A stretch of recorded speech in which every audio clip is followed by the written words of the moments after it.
But I absolutely did not expect that researching it would lead me to not one, but two amazing connections.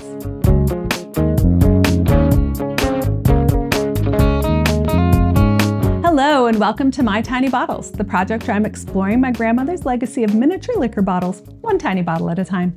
I'm your host, Tammy Coxon. When I unboxed bottle 74, Old Croak, and discovered that it was a 100 proof Kentucky embalming fluid, I was at first confused, then amused, and then perhaps a little annoyed that it was not the bottle of vintage bourbon whiskey that it is clearly meant to look like. At the time, I wasn't even sure if I should count it as a bottle for collection purposes.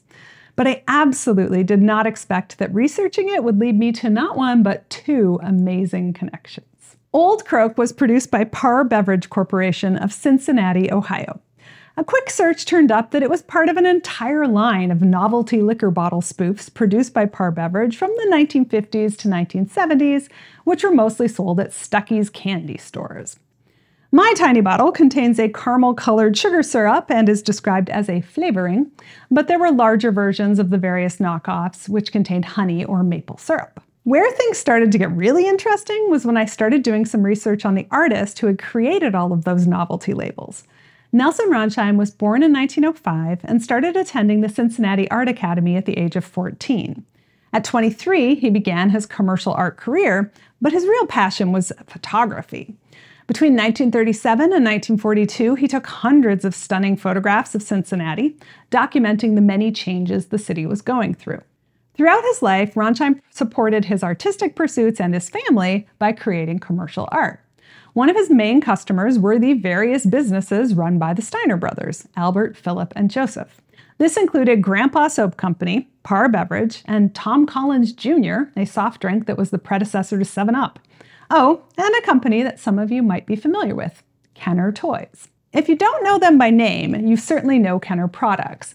1947's Bubble-Matic gun and 1949's Bubble Rocket were their first two big hits, followed by others that were big in their time and less known today. But in 1963, they introduced the Easy Bake Oven, followed by the Spirograph in 1966. These inventions are still loved and played with by millions of children today. On the heels of these successes, Kenner was purchased by General Mills in 1967.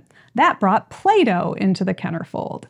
In 1973, they put out Baby Alive. I'm sure I had one of those. And in 1977, they had the exclusive license to produce action figures for a little movie you might have heard of, Star Wars. If you were a kid who played with toys from the 1940s to 2000, you played with Kenner toys.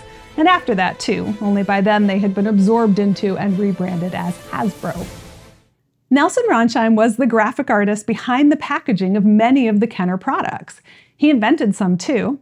Much of my information for this episode came from a blog devoted to the Snoot Flute, a novelty musical flute you play with your nose, and which Ronsheim not only created the packaging for, but designed himself. He did this under the Par Beverage branding, but its toy line is what eventually spun off into Kenner. After Kenner hit it big, most of the other companies folded or were sold off. According to Nelson Ronsheim's grandson, Michael Smith, at that time, Ronsheim basically took over Par Beverage, which apparently included continuing to produce novelty fake liquor bottles until his retirement in the 1970s.